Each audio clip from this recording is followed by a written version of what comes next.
cosas muy prácticas, ¿listo? Para el médico general, porque pues yo toda esa parte molecular, hormonal, de neurotransmisores, yo asumo que ustedes ya la saben y pues realmente cuando uno está en la práctica, pues eso no es lo que más se pone en evidencia, sino más se pone en evidencia es el criterio clínico, los criterios diagnósticos, la elección de un tratamiento, los factores de riesgo, etcétera, para poder dar atención a lo que el paciente requiera. Entonces el enfoque va a ser muy como práctico, como les digo, va a ser así charladito.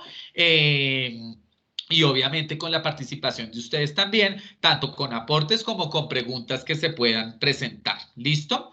En relación al trabajo, recuerden que es para la próxima semana, es llenar el cuadrito donde están los medicamentos que yo les dejé ahí. Recuerden que es un trabajo en grupo, no recibo trabajos segmentados, son trabajos completos porque es en grupo. No es que aquí le mando mi parte y después mi compañera le manda la de ella, no, es trabajo en grupo y atendiendo pues algunas solicitudes les dejé una mayor laxitud en cuanto a la conformación de los grupos que fueran de 3, 4 o 5 personas, según también la cantidad de estudiantes que hay en el salón, sobre todo porque ahora tenemos una niña que aplazó clase, entonces pues ahí ya cambian los números, ¿listo? Entonces para que eso lo tengan presente, ¿vale?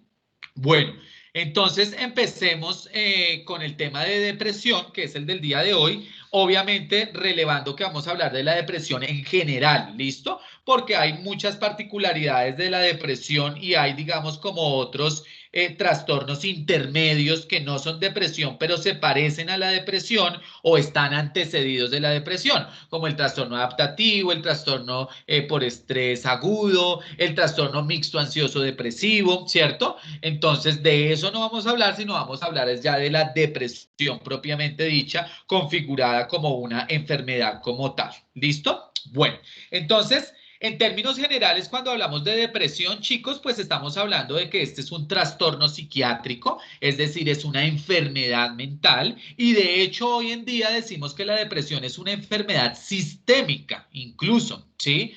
Que tiene obviamente un componente biológico, psicológico y social, y a la luz de la actualización en el siglo XXI, entendemos a esta enfermedad sistémica como una enfermedad que tiene unas particularidades muy especiales hasta el punto de que se está explicando hoy en día desde una visión muy amplia que la podemos resumir en que tiene una génesis neuropsicoinmunoendocrinológica. ¿Listo? Neuropsicoinmunoendocrinológica. ¿Ok? Lo cual digamos que nos hace mucho más amplia la comprensión de esta enfermedad o de este trastorno mental. Es importante, chicos, que tengamos en cuenta que este es un trastorno muy frecuente, ¿listo? La presentación de la depresión es frecuente, para que eso ustedes lo tengan muy presente y que puede afectar a cualquier persona en cualquier momento de la vida. A pesar de ser tan frecuente, también es muy frecuente que en la mayoría de los casos no sea reconocida a tiempo, ¿sí? Y muchas veces sea subestimado. Entonces a veces dicen, ay, no, es que eso es que es muy floja, o es que eso es el carácter, o es que eso le falta poner de su parte, o ese tipo de cosas. Pero realmente la persona que vive la enfermedad sabe que es algo tremendamente doloroso y además es muy incapacitante. ¿Listo? Por lo tanto, cuando nosotros tenemos un paciente con depresión y esta depresión es no tratada, las repercusiones para el individuo son muy importantes porque el sufrimiento interno es muy grande y porque la disfuncionalidad también es muy importante, afectándose diferentes esferas de la vida, como por ejemplo la parte personal, la parte familiar, la parte laboral, la parte sexual también y obviamente pues también el desempeño social como tal. Entonces, digamos que un primer mensaje aquí es entender que la depresión es una enfermedad que es sistémica, que es frecuente, que tiende a ser recurrente, que realmente es muy incapacitante y que puede afectar diferentes esferas de la vida de un individuo. ¿Listo? Si nos vamos a una definición psicopatológica propiamente dicha, pues estaríamos hablando de un trastorno mental, ¿cierto? cuya afección principal va a estar confinada al afecto, donde la expresión de los síntomas van a ser más frecuentemente del polo neurótico, ¿sí? Y donde, pues, cardinalmente lo que vamos a encontrar es una alteración del estado anímico del paciente con una expresión de síntomas de tristeza constante que le van a afectar su funcionalidad global.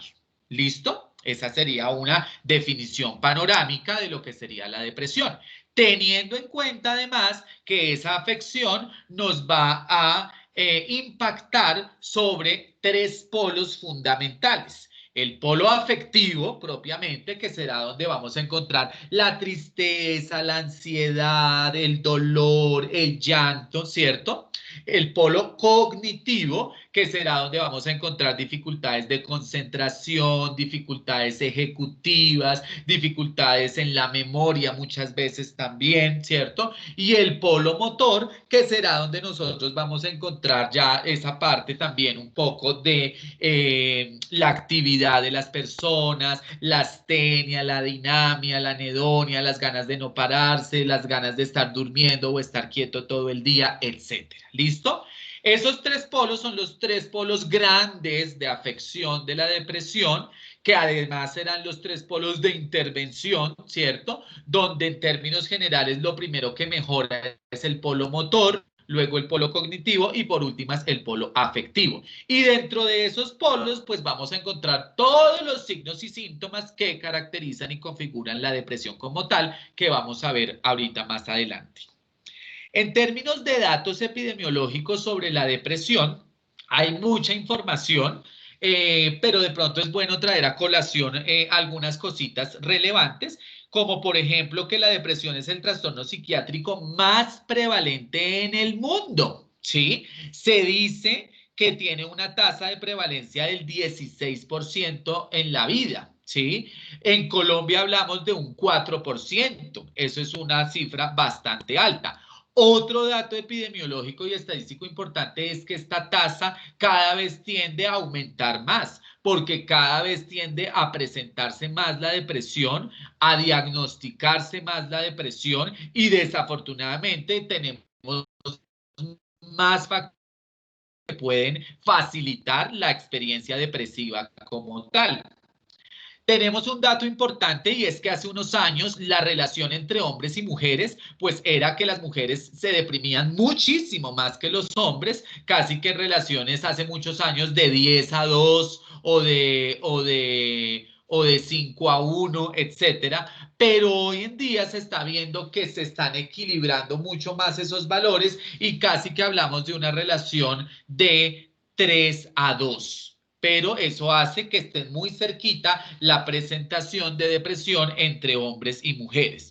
Por supuesto que los factores socioculturales influyen bastante y de todos modos todavía tenemos sociedades machistas, sexistas, donde de pronto los hombres no lloran, no expresan, donde de pronto ir al psiquiatra también es algo terrible, donde tomar medicamentos psiquiátricos pues peor, etcétera, y por eso a veces hay como unos subregistros o unos subdiagnósticos. Pero entonces, a pesar de que aún existen esas cosas socioculturales, afortunadamente las personas se han sensibilizado más y ya están consultando más y por eso tenemos ya unas relaciones diferentes. No obstante, las mujeres son mucho más abiertas en expresar sus situaciones, en compartir sus emociones, en manifestarlas, mientras que los hombres de pronto son un poco más reservados. Por esa razón, de pronto uno ve mayor frecuencia en la mujer que en el hombre. Entre otras cosas también porque desde el punto de vista sociocultural hay como un mayor permiso de la expresión de esas emociones en la mujer que en el hombre. ¿Listo?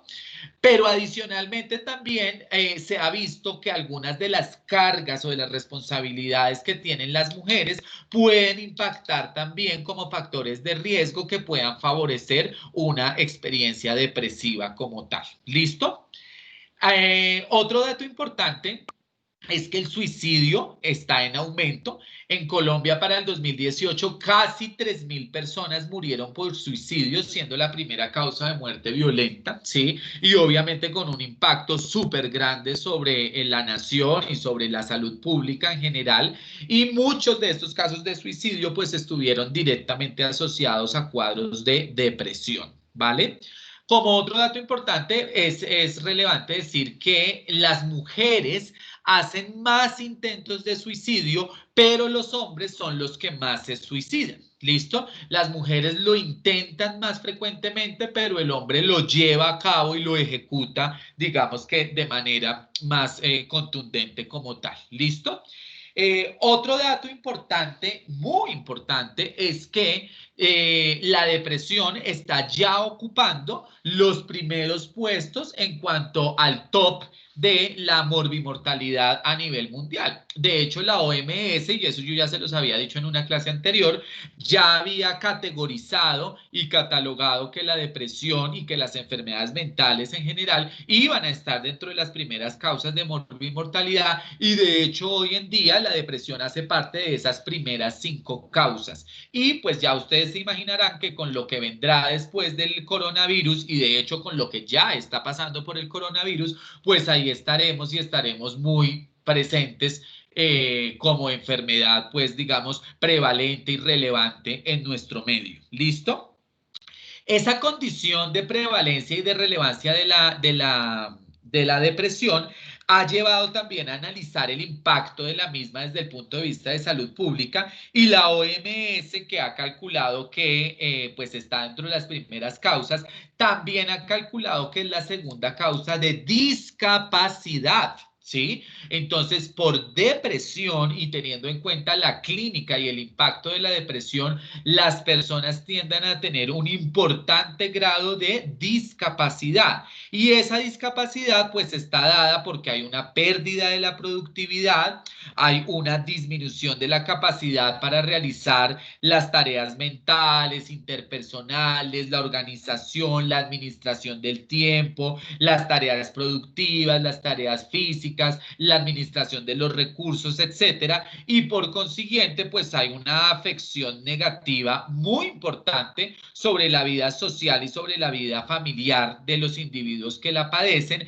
e incluso también se ha visto que por este mismo impacto y asociado a la discapacidad hay un empeoramiento de la salud física, porque muchas veces la depresión es la causante de que haya una mala adherencia a los tratamientos farmacológicos, y por consiguiente hay un deterioro de la parte física, orgánica de los individuos en consecuencia del abandono de sus tratamientos médicos para las enfermedades orgánicas de base.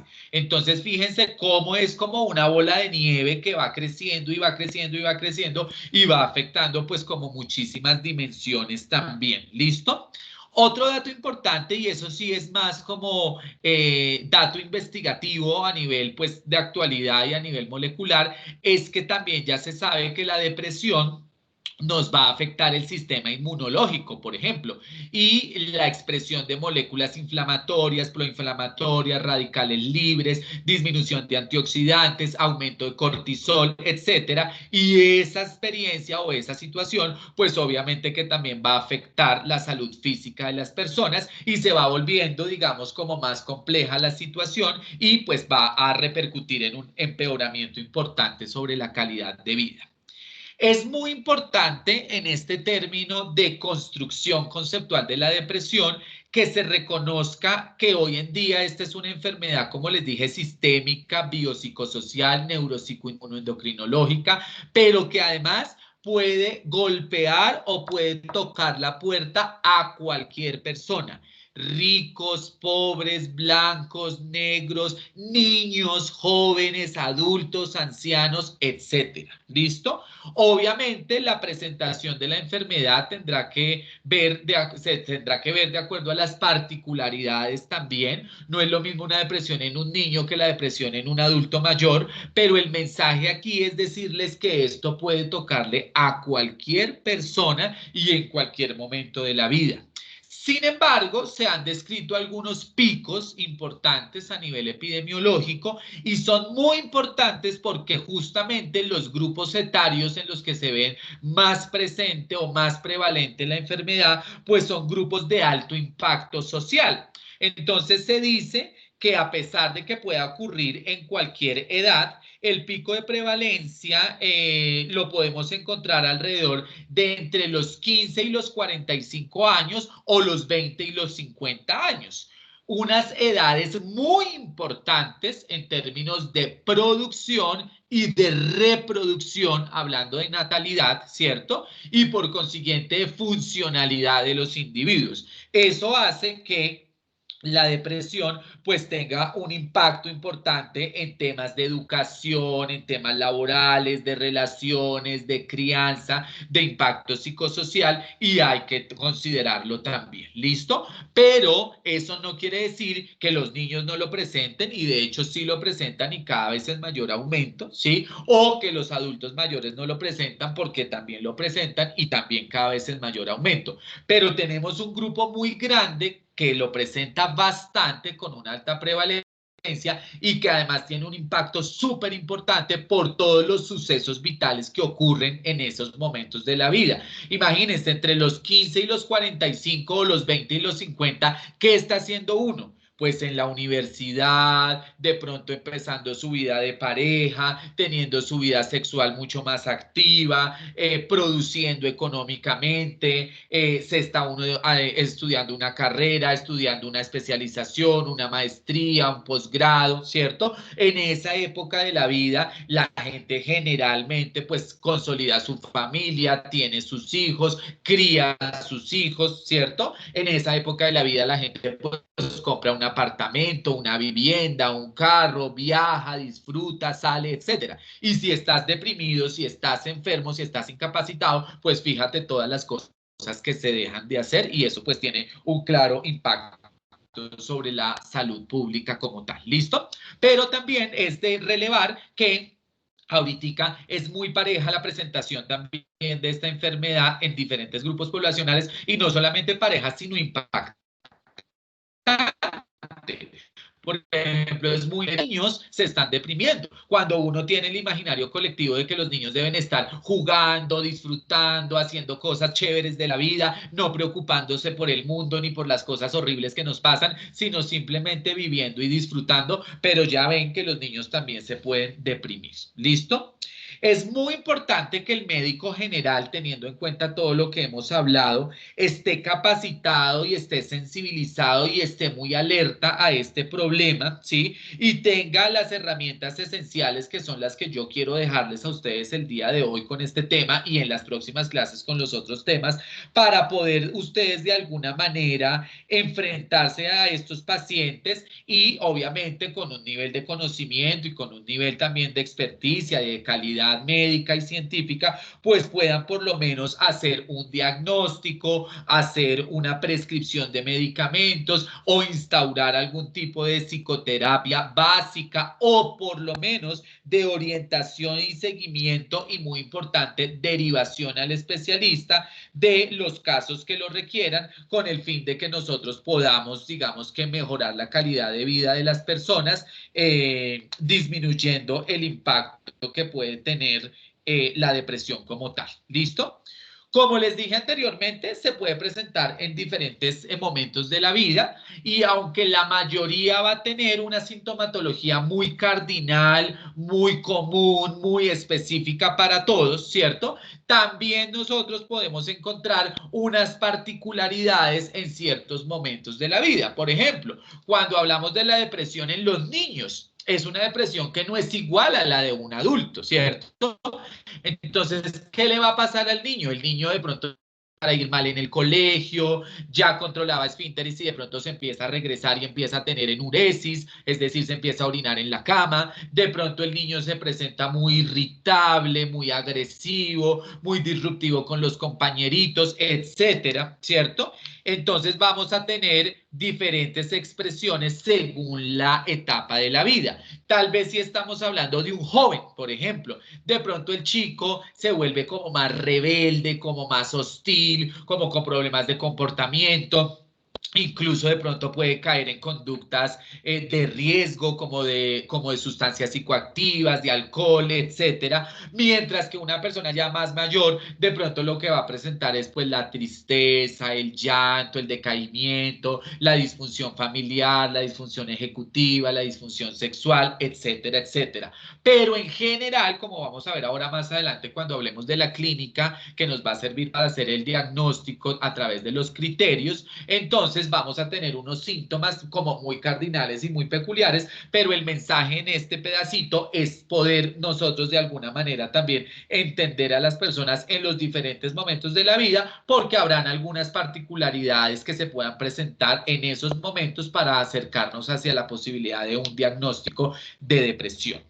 Importantísimo, chicos, y siguiendo el hilo conductor que hemos traído hasta este momento, es que en esa evaluación integral y muy ajustado también a la parte epidemiológica y estadística, nosotros podamos saber e identificar que existen factores de riesgo para la depresión. Entonces, las situaciones adversas, el maltrato, el abuso, el abandono, la pobreza, el estrés psicosocial, la enfermedad física como tal, la enfermedad médica, la misma enfermedad mental, ¿sí? Las dificultades de acceso psicosocial, los conflictos de pareja, los conflictos de familia, las experiencias emocionalmente perturbadoras de las que hablamos hace varios tiempos, la violencia, por ejemplo, la falta de educación, el consumo de drogas y sustancias psicoactivas, el consumo de licor, ¿sí? Los eventos vitales como la separación, la viudez, el que puedan favorecer la depresión, ya dependerá también del impacto que estos tengan, ¿cierto? Y de la forma como las personas los puedan asimilar o los puedan manejar para sentirse más o menos vulneradas según la condición o según la situación que puedan presentar. ¿Listo? Entonces es importante siempre, siempre considerar también toda esa experiencia de vida y todos los factores de riesgo que haya podido tener una persona, porque si bien no vamos a cambiar el mundo, sí podemos identificar qué cosas del mundo de esa persona se pueden cambiar o se pueden trabajar o se pueden modificar para que estén mejor. Pero también así como existen factores de riesgo, pues es importante también que existan factores protectores que son los que nos van a ayudar a que los tratamientos y la recuperación sea muchísimo más adecuada e importante en las personas. Por último, para cerrar este primer bloque, muchachos, es dejarles la inquietud de que esto de la depresión ocurre más frecuentemente de lo que ustedes se imaginan. De hecho, es muy probable que en esta clase, que en este salón, que en este grupo, por lo menos una, dos o tres personas tengan algún síntoma depresivo. E incluso es probable que alguno de los que estamos aquí tenga una depresión como tal. ¿Qué será lo que va a hacer la diferencia? Pues la gravedad del cuadro clínico que permite que la persona funcione o no funcione. Pero lo cierto es que a pesar de que se conserve o no la funcionalidad, el malestar emocional es lo suficientemente importante como para tener que buscar ayuda de alguna manera. ¿Listo? Entonces, eso para que lo tengamos muy presente, para que lo tengamos muy, muy, muy claro en términos de la depresión como tal. Como yo les decía, en términos generales, pues vamos a tener como una transversalidad de síntomas que se los quiero dejar como en dos clavecitas para que cuando ustedes hagan la exploración les quede mucho más fácil, digamos, como saberla hacer. Por un lado, siempre vamos a tener el antecedente de la existencia de síntomas en un periodo de tiempo no menor de 2 semanas. Eso es clave y eso es fundamental. Cuando les digo la expresión de síntomas, estamos hablando de síntomas afectivos, de síntomas neuróticos, como lo dijimos en una clase, de síntomas del polo afectivo.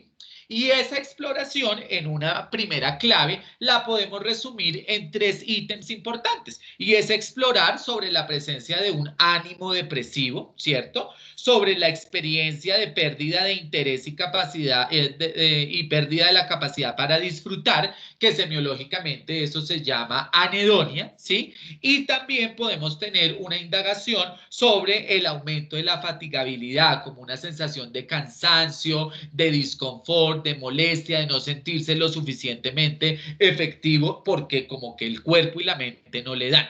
Si uno explora esos tres dominios que acabamos de decir o esas tres claves y encuentra que por lo menos dos de esas están presentes, unidas al contexto grande que les dije de la presencia de esos síntomas en periodos no menores de 2 semanas, ya ahí a nosotros se nos prenden las alarmas porque ya sabemos que ahí nos estamos moviendo en el terreno de la depresión. ¿Listo?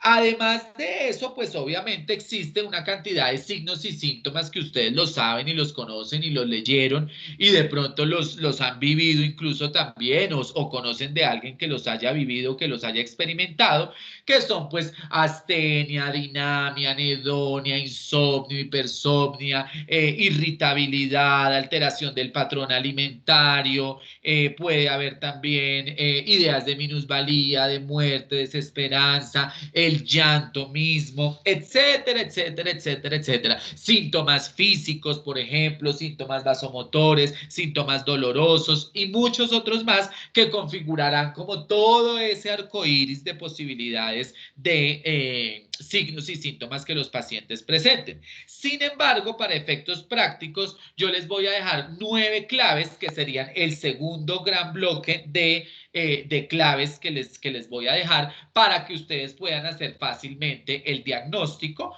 a partir de la semiología o a partir del componente de la expresión clínica de la enfermedad. La primera fueron esas 3 preguntas en el marco de 2 semanas de sintomatología, ¿cierto? Que fueron fatigabilidad, ánimo deprimido y la anedonia. Ahora vamos a ampliarlas un poquito más en el mismo marco de las 2 semanas o más de tiempo con síntomas, pero teniendo en cuenta unas categorías adicionales que amplían un poco como toda esa parte de signos y síntomas que se pueden presentar. Entonces, lo primero, ya lo dijimos, el estado de ánimo deprimido la mayor parte del día, ¿sí? Entonces la persona está triste, llora, está angustiada, está ansiosa, se le ve decaída, etcétera, y eso es constante y eso es frecuente en el día.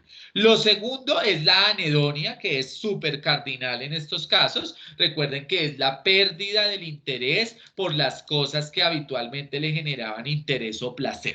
¿Listo? La tercera es la alteración de el patrón alimentario que se puede reflejada también en alteración del peso corporal. Las personas pueden o comer mucho y engordar o no comer nada y adelgazarse. Podemos tener todos los espectros, desde la hiperfagia hasta la hiporexia o la anorexia. ¿Listo? Ustedes de pronto han visto ese programa de Kilos Mortales, alguno de ustedes lo ha visto, a mí me fascina verlo, y ustedes se dan cuenta que hay mucha gente que coge esa comer y comer y comer porque la oralidad es la que como que de alguna forma les calma la depresión, la tristeza, la ansiedad que tienen, pero cuando van a ver pesan 300 kilos y ya no se pueden ni mover. Y si ustedes han visto esas historias de estas personas, siempre están como antecedidas de que fueron violadas o tuvieron baja autoestima o en el colegio les iba mal o se les murió el papá o la mamá o alguna situación dolorosa que les ha generado una depresión. Y de hecho muchos de ellos aceptan tener depresión como tal. ¿Listo? Otra de las alteraciones, el cuarto punto que les quiero traer acá, es la alteración del patrón de sueño. Entonces podemos tener que los pacientes cursen con insomnio o por el contrario también en ocasiones tengan hipersomnia. ¿Listo?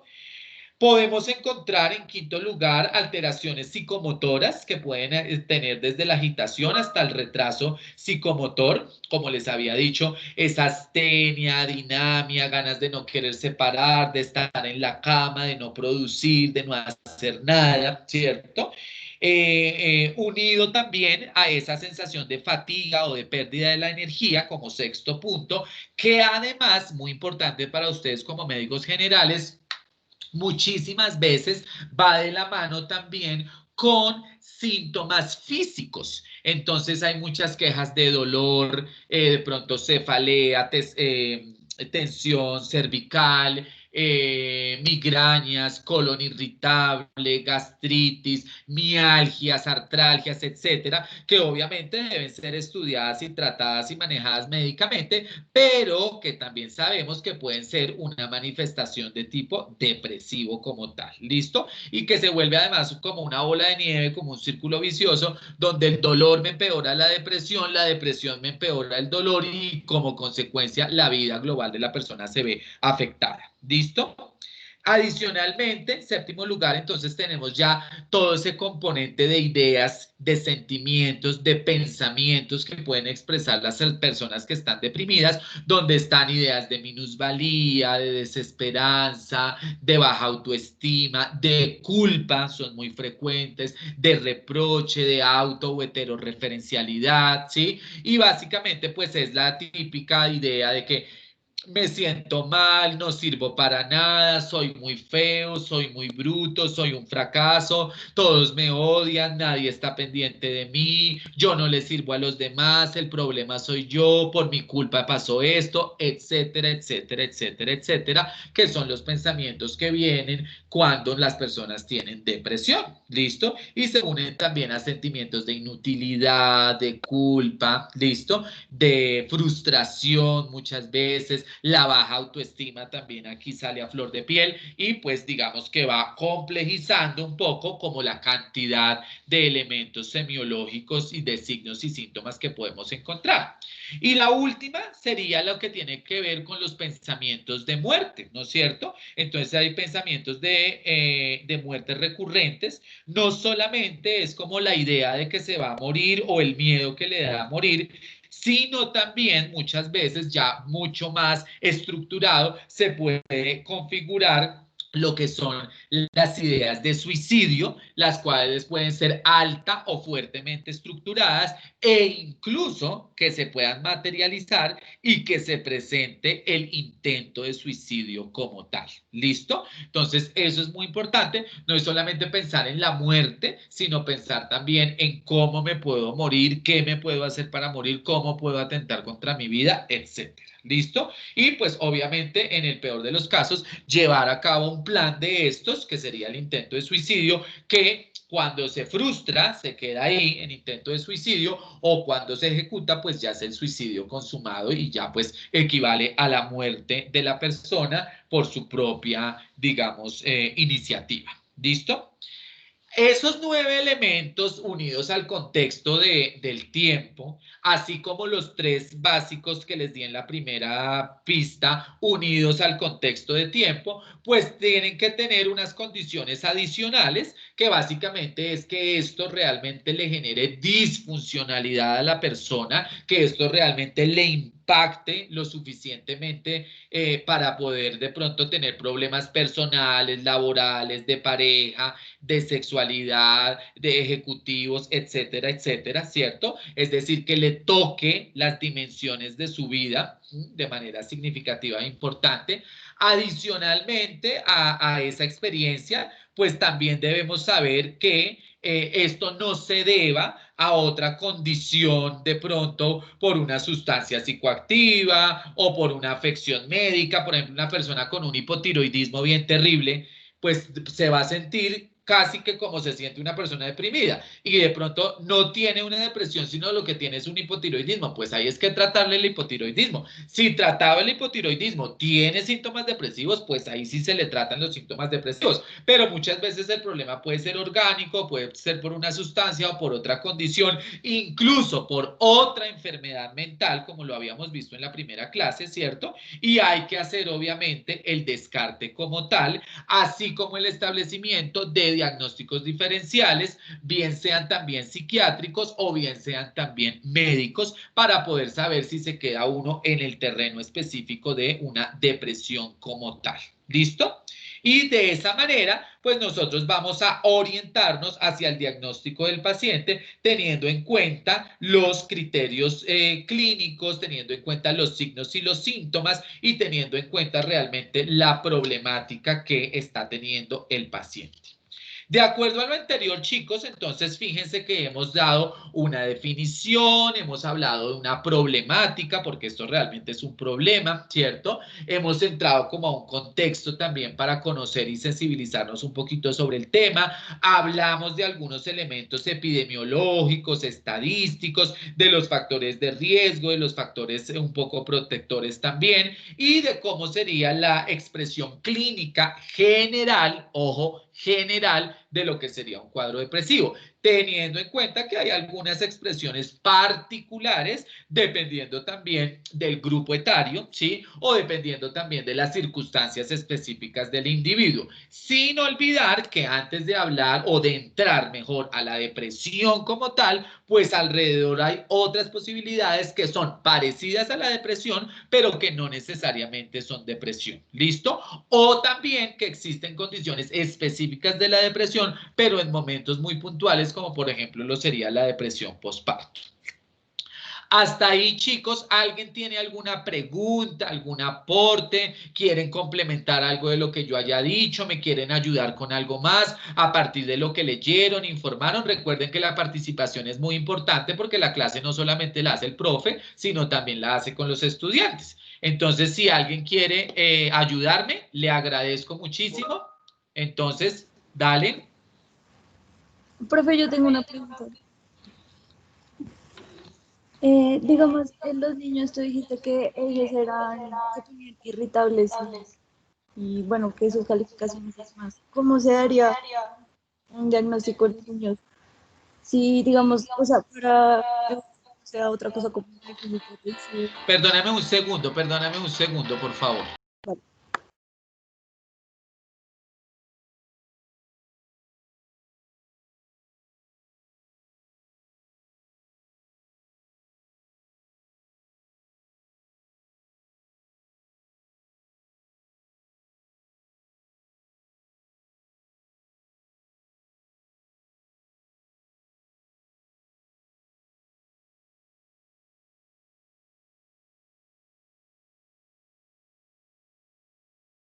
Discúlpame, qué pena contigo, pero es que estaba aquí atendiendo una situación.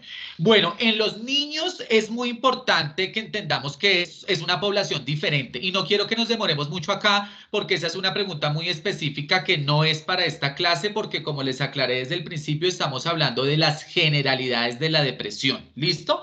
Entonces, la depresión infantojuvenil, primero que todo, la tienen que tratar los pediatras y los psiquiatras infantiles. Pero igual, como psiquiatra general y como médicos generales, ustedes pues tenemos que tener algún tipo de conocimiento o aproximación alrededor del tema, ¿sí? Básicamente lo que yo les puedo decir es que la depresión en los niños tiene una presentación atípica como la que les dije anteriormente, ya se los había dicho, entonces el niño no necesariamente está llorando y diciendo que se quiere morir, sino el niño le empieza a ir mal en el colegio, se pone grosero, se pone rebelde, pelea con los compañeritos y tiene otra serie de manifestaciones que en el análisis conceptual pues de pronto nos van a dar indicadores de que el niño está deprimido y hay que darle el tratamiento que corresponde. Muchas veces esos niños deprimidos pues también es producto de que han sido abusados o de que han tenido bullying o que han tenido matoneo o que han tenido condiciones específicas que han hecho que reaccionen de esa manera. Pero el tratamiento y la evaluación específica con los niños es un tema completamente aparte, es un tema completamente diferente porque las manifestaciones clínicas, como se los dije ahorita en la introducción, también son diferentes. Pero un panorama general y conceptual es ese que les acabo de decir. El niño que viene normal en su desarrollo y de repente se empieza a retrasar, el niño que le empieza a ir mal en el estudio y se empieza a retrasar, el niño que empieza a tener conductas disruptivas y se empieza a retrasar, pues es un niño que hay que chequear y que hay que mirar con un ojo especial porque probablemente está cursando con una depresión o con un trastorno de conducta como tal y ya tendremos que mirar qué es lo que le está pasando. Pero la presentación no es la típica, como si tú me preguntaras a mí o yo te preguntara a ti cómo te sientes y cómo son tus emociones en este momento. Bueno, doctor, gracias. Por favor, la otra pregunta que había. Hagan uso del micrófono, muchachos. Alejandra Romero, por favor. Bueno, profe, es que yo tengo tres preguntas. Entonces la primera es si hay como algún ¿Qué se límite. considera insomnio o hipersomnia? Esa es una pregunta de semiología básica que ustedes deben tener ya clara, porque pues eso digamos que es un tema que un estudiante de medicina de sexto semestre ya tiene que tener claro. Pues el insomnio es cuando hay una interrupción de las horas mínimas de sueño que tiene que tener una persona de acuerdo al grupo etario al que pertenezca, y hay diferentes tipos de insomnio, de mantenimiento, de reconciliación, de conciliación, de múltiples despertares, de calidad, de cantidad, etcétera, pero eso no corresponde a esta clase. Eso es un tema de neurología y de semiología básica, pero pues ahí te recuerdo algún tipo de idea para que retomes el tema en tu historia, en tu estudio personal. E hipersomnia pues es todo lo contrario, es la persona que está durmiendo más de las horas del día que debiera dormir y en las que debiera estar productiva, ¿sí? No existe un punto de corte para hablar específicamente de las horas de sueño que determinen esto, pero si usted me dice que usted duerme 12 horas todo el día, pues eso es demasiado para una persona que debería estar activa.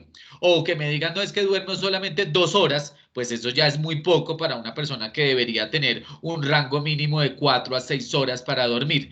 Popularmente se dice que el punto de corte son 8 horas. Se dice que lo normal es que las personas durmamos 8 horas. Por supuesto que los bebés duermen mucho más de 8 horas y que cuando vamos avanzando en edad, pues dormimos menos de ese tiempo. Pero pues alrededor de ese tiempo de horas es que uno clarifica qué tanto está durmiendo poco o qué tanto está durmiendo mucho. ¿Listo? Pero además también va asociado a la productividad. Estos días una paciente, no, es que tiene insomnio. Entonces, ¿y qué es insomnio?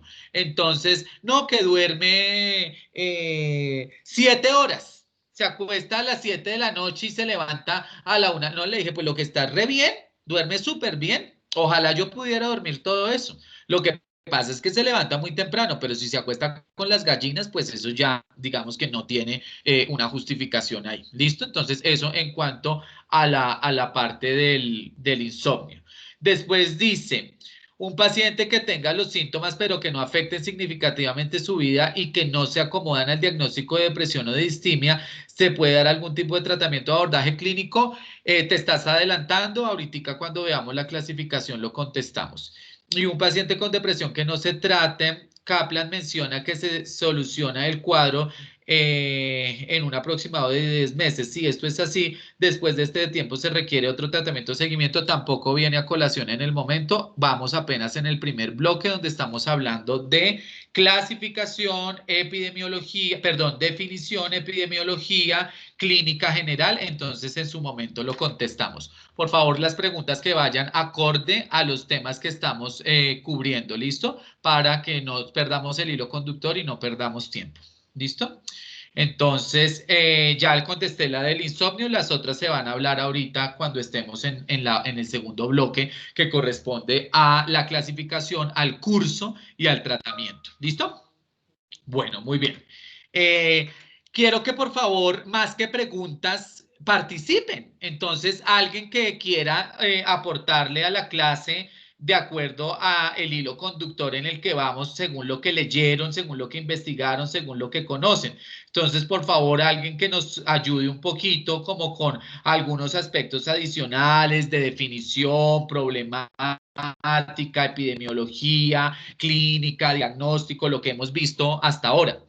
Antes de que ese alguien se anime, que espero que alguien se anime porque hoy ha sido pésima la participación de los estudiantes, tanto el grupo A como el grupo B, y veo que el grupo C está por las mismas. Entonces, quiero decirles que en términos de la parte clínica, nosotros somos 100% clínicos, es decir, hacemos los diagnósticos es de forma clínica, estudiando, analizando, indagando al paciente, signos y síntomas, observándolo, aplicándole el examen mental, etcétera, como se los dije en una clase anterior. Sin embargo, también se pueden utilizar escalas y test y otro tipo de ayudas diagnósticas características que puedan, digamos, ser benéficas. Incluso muchas veces se requieren de exámenes de laboratorio para descartar que no sea una causa orgánica como tal. Y es muy importante el conocimiento de la historia clínica, porque si a mí me consultan por depresión, pero fue que antier me dijeron que tenía cáncer, pues obviamente que voy a entender que los síntomas depresivos que está expresando en este momento no son porque sí, sino son porque le acabaron de dar una mala noticia, y muy seguramente lo que tiene no es una depresión, sino es un trastorno de adaptación que se puede llegar a convertir en una depresión más adelante, sí, según el curso sintomático y según el impacto que ésta tenga. Pero nuestra evaluación claramente es de características clínicas. ¿Listo? Muy bien. ¿Alguien quiere participar, ampliar un poquito más sobre este primer bloque de lo que hemos hablado hasta acá? ¿Aportar algo, por favor? Profe, pues yo estuve leyendo en específico sobre la depresión en estudiantes de medicina y pues como dato epidemiológico es que el 27,2% de todos los estudiantes de medicina en el mundo tienen ideas suicidas y depresión como tal, pero que la idea suicida prevalece en un 11,1% de lo ¿Y eso, actual, de las y eso personas qué ahorita. significa? Pues que, según lo que yo leí, que los factores de la carrera como tal pueden estar teniendo un impacto a nivel psicológico, afectivo en los estudiantes. Muy bien. Entonces, por ejemplo, todo el tema del mal dormir, el estrés, la sobrecarga, el hecho de que a veces abandonen sus actividades lúdicas, por ejemplo, ¿cierto? La distracción, la familia, la recreación, se pueden convertir en factores de riesgo. Y obviamente hay que potenciar todos los factores protectores para evitar eso como tal. ¿Listo? Ahí hay una cosa importante y que lo nombramos cuando estábamos hablando del bloque de la clínica, y es el tema del suicidio, ¿no? Entonces, fíjense que hay una alta prevalencia de ideación suicida, ¿sí? Es decir, en algún momento a la gente se le pasa por la cabeza la idea de morir, pero de ahí a que haga algo para morirse, ya es otro cuento, ¿sí? Es una cosa es la ideación suicida y otra cosa es el intento de suicidio como tal. Intento que está antecedido de la aseveración de esa ideación suicida, que puede ser débil o fuertemente estructurada. No es lo mismo yo decir que me quiero morir tomándome unas pastas a decir que me quiero morir tomándome unas pastas de amitriptilina que valen 2.500 pesos, que las compro en la droguería de la esquina, que no necesito fórmula médica, que me pueden producir depresión respiratoria y arritmia cardíaca fulminante, y que con 50 tabletas seguramente tengo el efecto para morir. ¿Sí? Eso ya es muy diferente y eso ya es muy estructurado y eso ya tiene muchísima información que configura que haya un riesgo mayor. ¿Listo? Entonces, eso para que ustedes lo tengan ahí como presente. ¿Listo? ¿Alguien más tiene algo para aportar o seguimos? Profe, que muchas veces se puede ver reflejado como por emergencias o en enfermedades crónicas que pueden llegar como a la consulta, y eso porque no están haciendo adherencia al tratamiento que se les está llevando. Muy bien, por eso hablábamos del riesgo que hay sobre el abandono del tratamiento médico, ¿no? Y cómo afecta también la parte física, y de pronto lo que hay es debajo una depresión ahí larvada que también me está afectando la sintomatología, pues digamos como orgánica y emocional del individuo, y se puede considerar un riesgo importante como tal. Muy bien, muchas gracias. Bueno. Entonces ahora pasemos al otro gran bloque, que es el bloque de la clasificación y ya la parte del abordaje y la intervención. Entonces, quiero que presten mucha atención, por favor, en esto que les voy a decir. Cuando estamos hablando de depresión, estamos hablando solo de depresión. ¿Listo? Existe una enfermedad que es el trastorno afectivo bipolar. Y el trastorno afectivo bipolar, en una de sus fases, tiene la fase depresiva.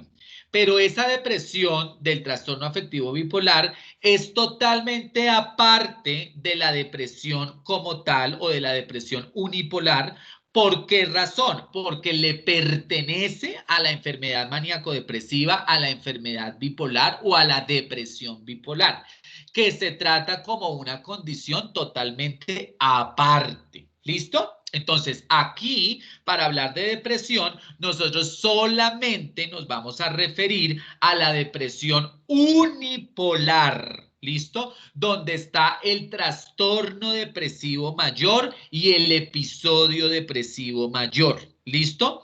La depresión de la enfermedad bipolar la vamos a hablar cuando estemos hablando del trastorno afectivo bipolar, que tiene una fase que es la fase depresiva, así como tiene la fase maníaca o así como tiene la fase hipomaníaca o la fase mixta. ¿Listo? Entonces, aquí quiero que saquen de la cabeza la enfermedad bipolar porque no tiene nada que ver, a pesar de que ella tenga un componente depresivo, es allá ella solita como enfermedad bipolar. ¿Listo? Entonces, aquí no vamos a hablar ni de manía, ni de hipomanía, ni de depresión bipolar, porque estamos en el polo unipolar, en el polo de la depresión y del mayor, bien sea trastorno depresivo mayor o episodio depresivo mayor. ¿Listo? Así las cosas, hablando solamente de la depresión mayor o de la depresión unipolar, entonces nosotros vamos a clasificarla en dos grandes grupos. La depresión la vamos a clasificar en el episodio depresivo y en el trastorno depresivo. El episodio depresivo será la experiencia depresiva que se presenta cumpliendo los criterios clínicos y los criterios diagnósticos y los criterios de tiempo, pero por primera vez en la vida de una persona. Si yo nunca antes en la vida me había deprimido, nunca antes en la vida había tenido este cuadro clínico y estoy con síntomas por un periodo no menor de 2 semanas, con disfunción, con alteración comportamental, cognitiva, ejecutiva, afectiva y todo lo que ya vimos, voy a tener un episodio depresivo. ¿Listo? Según la gravedad, ese episodio depresivo puede ser leve o puede ser moderado o puede ser severo o grave. ¿Listo? Ese episodio grave o severo puede acompañarse o no de síntomas psicóticos, de tal forma que yo puedo tener un episodio depresivo grave con síntomas psicóticos o un episodio depresivo grave sin síntomas psicóticos. Cualesquiera que sea, episodio depresivo leve, episodio depresivo moderado, episodio depresivo grave, con o sin síntomas psicóticos, corresponde a la enfermedad que se presenta por primera vez en el individuo cumpliendo los criterios diagnósticos, ¿cierto? En términos de tiempo, masividad sintomática y disrupción sin antecedente previo y sin otra causa que lo explique, porque es la primera vez. Cuando ya ha habido una primera vez y se vuelve a presentar esta situación, una segunda o una tercera o una cuarta o una quinta o una décima vez, ya no estamos hablando de un episodio, ahora estamos hablando de un trastorno. O cuando la sintomatología ha sido sostenida en un periodo de más de 6 meses, también lo catalogamos como trastorno. Y ese trastorno, como ya tuvo una primera experiencia, ¿cierto? Va a configurar el apellido de recurrente. ¿Por qué? Porque apareció una vez y ahora está apareciendo una segunda, una tercera, una cuarta o una quinta o la vez que sea. Entonces, ya hablamos de que es un trastorno depresivo recurrente. Y a su vez, ese trastorno depresivo recurrente o esa crisis que está teniendo o ese momento que está teniendo va a tener su propio episodio. Entonces yo puedo tener un trastorno depresivo recurrente en un episodio actual, nuevamente leve, moderado o severo o grave también se puede llamar, y ese severo o grave puede ser con o sin síntomas psicóticos. Entonces, en conclusión, en el trastorno yo tendré trastorno depresivo recurrente episodio actual leve, trastorno depresivo recurrente episodio actual moderado, trastorno depresivo recurrente episodio actual grave con síntomas psicóticos y trastorno depresivo recurrente episodio actual grave sin síntomas psicóticos. ¿Queda claro eso, muchachos? Es muy importante que esa clasificación quede clara. Episodio, primera vez. Trastorno, 6 meses o segunda o tercera o cuarta o quinta o sexta o séptima vez que se presenta. Episodio que puede ser leve, moderado o severo. El severo, que también se puede llamar grave, puede tener o no síntomas psicóticos. Trastorno, que le ponemos la palabra recurrente, ¿cierto? Y que también puede ser trastorno depresivo recurrente leve, moderado o severo. Y el severo o también grave, que se llama, puede tener o no síntomas psicóticos. ¿Claro? Sí, señor. Sí, profe. Sí, señor. Ok, perfecto. Sí, señor. Listo. Muy bien. Entonces, esa es la clasificación. Y vuelvo y les digo, hablando solo de depresión unipolar, o sea, del episodio o el trastorno depresivo mayor.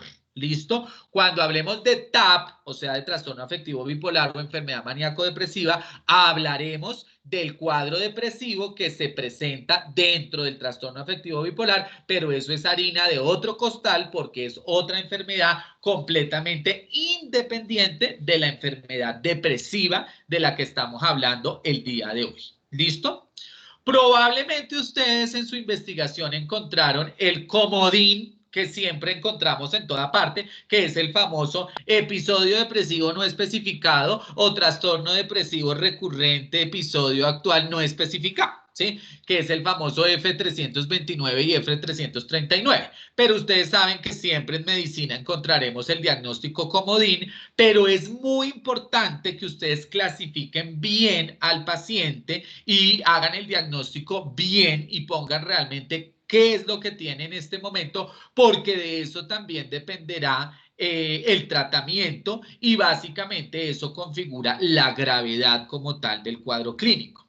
Profe, en conclusión, ¿cuál es el más leve y cuál es el más grave? Pues el más leve será el episodio depresivo leve, ¿cierto?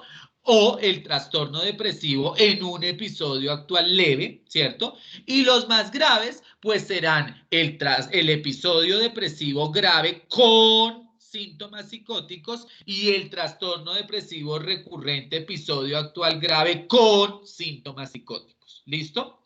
Profe, el episodio leve y el trastorno leve requieren de tratamiento farmacológico. Probablemente el episodio no, pero quizás el trastorno sí, porque por el hecho de ser recurrente tiene una alta probabilidad de transcurrir hacia elementos ya de que se vuelva moderado o incluso severo. ¿Listo? O de que la sintomatología reaparezca y por eso se requiera de tratamiento farmacológico. ¿Listo? Mientras que el episodio, que es la primera vez que le ocurrió, probablemente con un manejo psicoterapéutico cognitivo-conductual, puede que no transcurra de allí y que no se agrave por un lado y que no requiera de tratamiento farmacológico como tal. ¿Eso qué quiere decir? Que los trastornos todos probablemente sí van a requerir tratamiento farmacológico y psicoterapéutico, ¿cierto?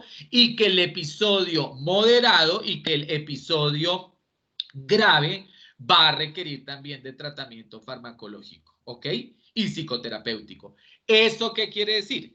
que uno como médico general podría manejar un paciente con un episodio, ¿cierto? Leve, pero de todos modos remítalo al psiquiatra y al psicólogo, pero lo pueden manejar. Y los otros, es decir, el episodio moderado y el episodio grave con y sin síntomas psicóticos y el trastorno recurrente leve, moderado y severo con y sin síntomas psicóticos, siempre hay que darles manejo y siempre hay que remitirlos. ¿Listo? Ahí me voy adelantando un poquito, pero es para que les haga conciencia de la importancia de la clasificación al hacer muy bien el diagnóstico y decir realmente qué es lo que tiene el paciente.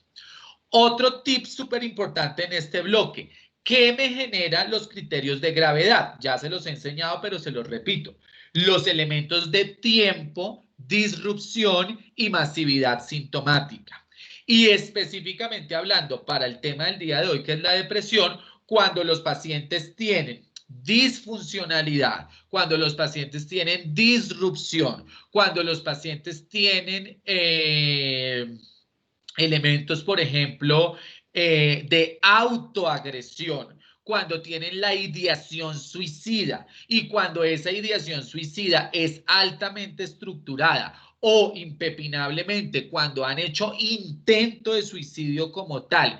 Y por último, cuando se han integrado síntomas psicóticos, es decir, compromiso del pensamiento, allí tenemos ya 6 elementos para hablar de criterios de gravedad. ¿Listo?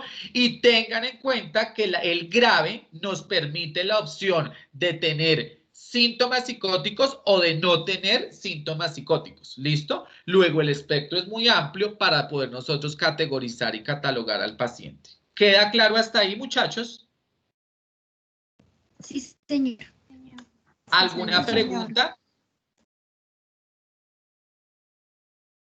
Entonces, volviendo a las preguntas de Alejandra, que dice, un paciente que tenga síntomas pero que no afectan significativamente su vida y que no se acomodan al diagnóstico de depresión o de distimia, ¿se le da algún tipo de tratamiento o abordaje clínico? Entonces, si definitivamente no cumple criterios para hacer depresión y es otra cosa, pues tienes que mirar qué es esa otra cosa, que puede ser, por ejemplo, un trastorno de adaptación, que no es igual a una depresión, pero que sí, digamos, necesita de atención. Y muy seguramente en las condiciones en las que tú lo estás planteando, probablemente lo que necesita es algún tipo de abordaje de tipo más psicoterapéutico para ayudarle como a metabolizar la situación, a adaptarse, a resolverla, a manejar el conflicto y a que siga teniendo, digamos, como su vida como la ha venido teniendo sin ningún tipo de obstáculo, pero que se acomode como tal. ¿Listo? Pero sí tocaría realmente mirar qué es lo que tiene. Ok, no es depresión, no es distimia, pero es algo porque algo está fallando, miremos qué es ese algo y por supuesto, sí hay que darle un abordaje que sería más bien un abordaje psicoterapéutico como tal. Probablemente ese paciente que tú estás preguntando ahí corresponde más a un trastorno, digamos, como de tipo adaptativo como tal.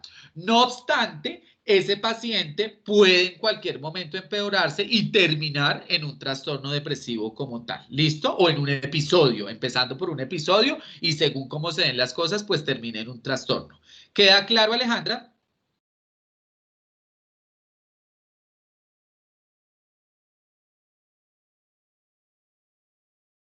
Sí, sí, señor. Listo, perfecto. Y la otra la miramos ahorita más adelante, ¿listo? Cuando hablemos de tratamiento. Sí, profe, gracias. Aquí hay otra pregunta que dice, si el paciente consulta por primera vez y tiene síntomas para depresión, pero por ejemplo dice que sí le ha pasado antes, pero es la primera vez que va a la cita, ¿sigue siendo episodio o es trastorno? Ay, muchachos, ¿quién le contesta a la compañera?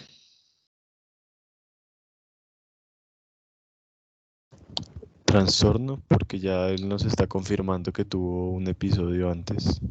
Perfecto, mijito. Muchas gracias. Felicitaciones. Laura Mariana, ahí tu compañero te contestó. El hecho de que yo vaya por primera vez hoy a consulta y lo cuente por primera vez no quiere decir que sea la primera vez que lo haya sentido o manifestado. Y si el mismo paciente ya está diciendo que no es la primera vez, pues ya se sabe que no es un trastorno, sino que no es un episodio, sino que es un trastorno. ¿Cuál es la diferencia? Pues que antes no había consultado, pero ya contestó, ya consultó. ¿Listo? ¿Ok? Muy bien, chicos, perfecto. Profe, una pregunta. ¿Sí? El hecho de que el paciente haya ido a consulta, ¿eso es de alguna forma un criterio de severidad? No te entiendo muy bien la pregunta. Pues en el caso que comentó mi compañera, pues de pronto ha sentido los síntomas, pero hasta que los sintió como exacerbados y muy graves, no consultó. Entonces, de pronto el que haya consultado sea porque pues ahora está peor, ¿no? Pues eso sí lo defines tú al que estás viendo, pero si yo tengo un paciente que dice me siento mal y tan mal me siento que voy a ir a consulta, yo creería que el hecho de ir a consulta más bien es un factor protector. Peor fuera que no fuera la consulta y que llegara más bien a una urgencia porque se tomó unas pastas o porque se cortó o porque se guindó o cualquier otra cosa. Entonces, el hecho de ir a consulta no creo que se configure como elemento de empeoramiento, sino al contrario, todavía tiene introspección y por eso va y consulta. Muy seguramente sí tiene ya tanto malestar que es lo que lo obliga a ir a la consulta. ¿Sí me hago entender? Pero la acción de consultar, creo que al contrario, hay que verla con buenos ojos. Peor sería que no consultara. Ok, profe, gracias. Listo. Bueno, muy bien. Y ya por último, entonces, en cuanto al abordaje, es muy importante tener en cuenta las siguientes cosas que ya tocamos algunas ahorita, ¿no? Entonces, lo primero es que independientemente de que ustedes sean médicos generales o que sean especialistas o que tengan doble titulación con psicología y medicina o lo que sea, es importante saber que al paciente que tiene depresión hay que darle tratamiento. Eso es lo primero. El primer tratamiento que ustedes como médicos pueden hacer es el estudiar muy bien a su paciente para realmente diagnosticarlo y al diagnosticarlo, pues generar algún tipo de orientación de tratamiento. ¿Qué tipo de orientación de tratamiento? Pues ya ustedes mirarán, si es de iniciarle medicamentos, se le inicia medicamentos, si es de iniciarle psicoterapia, se le inicia psicoterapia, si es de remitirlo porque está en una condición de urgencias, por ejemplo, el que viene con un intento de suicidio o con una ideación suicida muy estructurada o que está tan grave que hizo síntomas psicóticos o que está tan grave que está disfuncional y disruptivo y no se está bañando y no está comiendo y no habla y todas esas cosas, pues obviamente remitirlo. Pero todas esas acciones, muchachos, aunque no lo crean, son tratamiento como tal, son intervención como tal. ¿Listo? Pero el mensaje que yo les quiero dejar a ustedes es que hay que contar con los equipos multidisciplinarios, es decir, pues yo no seré el que me pongo a hacer la psicoterapia, pero lo mando a psicología. El psicólogo no será el que le da el medicamento, entonces lo manda al médico general para que el médico general lo dé. Si el médico general no está en la capacidad, pues entonces lo mandará al psiquiatra y el psiquiatra lo dará. Pero la idea es que desde la competencia de cada uno de nosotros hagamos cositas, así sean chiquiticas, pero que le puedan ayudar al paciente como tal. Y lo que les quiero dejar, digamos, como más en la cabeza, es que no nos quedemos con los brazos cruzados, ¿sí? Y que no sea solamente como remisión a psiquiatría y pare de contar. Porque cualquier pequeña acción que ustedes desde la atención primaria y desde la medicina general puedan empezar a hacer, pues digamos que va a ser muy valiosa y que va a ser muy importante como tal. Entonces, es necesario, es importante, es relevante que ustedes empiecen algún tipo de tratamiento. Obvio, no será al nivel del psiquiatra en la parte pues de intervención general integral, ni probablemente será a nivel del psicólogo en la parte psicoterapéutica, pero cualquier pequeña cosa que se pueda hacer va a ayudar a ese paciente. ¿Listo? En cuanto al tratamiento, tenemos dos eslabones importantes: el tratamiento farmacológico y el tratamiento no farmacológico. Ya habíamos hablado en alguna clase que el tratamiento no farmacológico, que es el tratamiento psicoterapéutico, le conviene y le es efectivo a todo el mundo. ¿Listo? Y el tratamiento farmacológico, ya lo dije ahorita, pues digamos que va a ser para quien lo requiera realmente, que ya sabemos que son todos los que tengan trastorno y los que tengan episodios moderados y episodios graves. Bien sea con o sin síntomas psicóticos, les corresponderá empezar un tratamiento farmacológico. El único casito donde las mismas guías incluso dicen que no se necesita obligatoriamente empezar medicación sería el episodio depresivo leve. ¿Listo? El resto sí van a necesitar una intervención farmacológica. En cuanto a la intervención no farmacológica, como información general que quiero que se lleven ustedes, todo lo que tiene que ver con terapia cognitivo-conductual serán las estrategias que primeramente se van a utilizar para ayudar al paciente. ¿Y por qué les hago énfasis en estas estrategias? Porque ustedes como médicos generales las pueden hacer. Todo lo que es relajación, respiración, motivación, expresión, catarsis, contención, el solo hecho de escuchar al paciente, de que se exprese, de que se desahogue, que ustedes le den la fórmula, pero que se la den con una intención motivacional, con una intención psicoeducativa, con una intención reflexiva, dándole ánimo, dándole aliento, etcétera. Esas son intervenciones psicoterapéuticas y son acciones que uno como médico general puede hacer sin necesidad de ser psiquiatra y sin necesidad de ser psicólogo con doble titulación con medicina, ¿sí? El hecho de saludar al paciente, de estrecharle la mano, de darle una palmada en el hombro, quizás hasta de darle un abrazo, puede muchas veces, obviamente respetando el componente ético y el espacio del paciente, pero pueden ser elementos que puedan ayudar al otro a ir resolviendo y manejando su situación como tal, ¿listo? La acción de remitir, por ejemplo, cuando yo veo que realmente tengo que remitirlo al psicólogo, tengo que remitirlo al psiquiatra, tengo que iniciarle un tratamiento, todo eso, hijos, son intervenciones, ¿listo? Y desde nuestro nivel de competencia, es decir, como médicos generales, las podemos efectuar y les aseguro que son muy buenas y son muy satisfactorias para los pacientes. Todo lo que es la parte psicoeducativa, patrón de sueño, patrón alimentario, vida saludable, estilos de vida saludable, autocuidado, ¿cierto? El hecho de decirle a las personas cómo deben ocupar su tiempo libre o por lo menos que ocupen el tiempo, porque muchas veces las descompensaciones se dan es porque la gente está desocupada y cuando la mente está desocupada, hay un dicho que decimos nosotros que es que la loca de la casa sale y da vueltas y la loca de la casa se llama la mente. Y la mente por ahí dando vueltas empieza a pensar cosas que no tienen que pensar. A ustedes les ha pasado también con pacientes, a ustedes mismos, que hay personas que no tienen nada que hacer y cuando no tienen nada que hacer, pues están pensando lo que no tienen que pensar. Entonces, todo ese tipo de orientaciones psicoeducativas, de estilos de vida, de promoción, de prevención, pueden ser alternativas que desde su competencia como médicos generales pueden favorecer a los pacientes. ¿Listo? Entonces, esa es una primera recomendación. La otra recomendación, como ya les dije, apóyense de psicología para la parte de psicoterapia, pero no dejen de hacer ustedes también al menos abordajes psicoterapéuticos básicos. ¿Listo? La otra es remitir, que ya saben cuándo tienen que remitir y no se las den de psiquiatras porque pues todavía no lo son, ¿cierto? Pero tampoco se queden con los brazos cruzados. Si el paciente necesita que se le empiece un medicamento, se le empieza, pero también si el paciente necesita la remisión, bien sea por urgencia o por consulta externa, por donde sea, pues por favor hágansela con la orientación y la diligencia que corresponde. En relación al tratamiento farmacológico, lo básico y la primera línea de medicamentos que se van a utilizar en los pacientes con diagnóstico de depresión, pues serán los antidepresivos, ¿listo? Y los antidepresivos se van a utilizar en primera línea.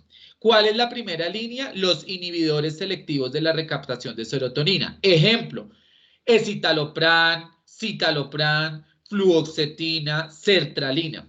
Profe, ¿cuál empiezo? El que usted quiera. Usted decide porque el médico es usted. Yo ahí le estoy dando 4 ideas, pero su merced mire a ver cuál le quiere poner al paciente. Es la primera línea de tratamiento, los antidepresivos, inhibidores selectivos de la recaptación de serotonina. Si usted empieza el tratamiento ahí, perfecto. Ya será responsabilidad de uno de psiquiatra saber si se lo continúa, si se lo cambia, si le ajusta la dosis, si le pone otra cosa, si se lo sube, si se lo baja, etcétera. Pero es muy importante que el paciente inicie y tenga un tratamiento antidepresivo. Y la primera línea serán los inhibidores selectivos de la recaptación de serotonina. No es la única línea. Pero las líneas siguientes ya vienen dependiendo de la complejidad del caso y dependiendo de la respuesta. Y muy seguramente no les va a tocar a ustedes, sino ya cuando el paciente no responde, reconsulta, sigue mal o lo que sea, pues ya seguramente tiene que llegar a un nivel de atención mayor que correspondería ya al especialista. ¿Listo? Sin embargo, siguiendo las líneas, pues uno puede hacer o combinación de medicamentos o no solamente usar inhibidores selectivos de la recaptación de serotonina, sino por ejemplo los antidepresivos duales o tricíclicos o los inhibidores de la monoaminoxidasa, aunque aquí en Colombia no existen inhibidores de la monoaminoxidasa y los antidepresivos tricíclicos no los usamos como tratamiento antidepresivo muy frecuentemente. Otra cosa que hay que hacer es de pronto combinar antidepresivos, eso sí se utiliza un poco, o utilizar medicamentos potenciadores para mirar el efecto. La quetiapina, por ejemplo, es un medicamento que usamos como potenciador y a veces trae buen resultado. Pero si ninguna de esas estrategias sirve, pues muy seguramente lo que pasa es que el paciente o está mal hecho el diagnóstico, ¿cierto? Y requiere de otro tratamiento. Y seguramente ya será competencia del especialista en reevaluar el diagnóstico y dar el tratamiento que le corresponde al paciente. Y en los casos más severos, pues ya llegará uno a medidas mucho más extremas, como por ejemplo la terapia electroconvulsiva, básicamente para los casos que no responden, pero que han tenido que pasar por los niveles anteriores, empezando por el uso de los tratamientos comunes, pero en las dosis terapéuticas máximas. Muchas veces la gente dice, uy, no, es que yo llevo tomando ese medicamento 3 meses y no me ha servido para nada, eso toca que me lo cambie, y resulta que lleva 3 meses, que no es un tiempo adecuado de tratamiento, y se está tomando la mitad de la dosis, o se lo toma un día sí, un día no. No, tiene que ser periodos totalmente establecidos y además también con las dosis terapéuticas óptimas y máximas que deban ser para uno poder decir si le sirvió o no le sirvió y considerar un cambio o no de medicamento. Aspectos claves importantes. La psicoterapia siempre tiene que estar presente porque es un coayudante esencial para el tratamiento farmacológico. Otro aspecto importante, el tratamiento antidepresivo empieza a actuar al que mejor le va después de 2 semanas de tratamiento, aunque ese concepto ya está muy reevaluado y ya hoy en día sabemos que empieza a actuar por allá entre la 4ª y la 6ª semana de tratamiento. ¿Listo? Tercer concepto importante, estos tratamientos son largos y deben ser sostenidos. Y si recuerdan la clase anterior, la depresión tiende a ser recurrente, entonces en muchos casos el tratamiento va a tener que ser por tiempo súper prolongado. El tiempo mínimo, y eso siendo uno muy tacaño de un tratamiento, especialmente hablando de los episodios, es de 6 meses.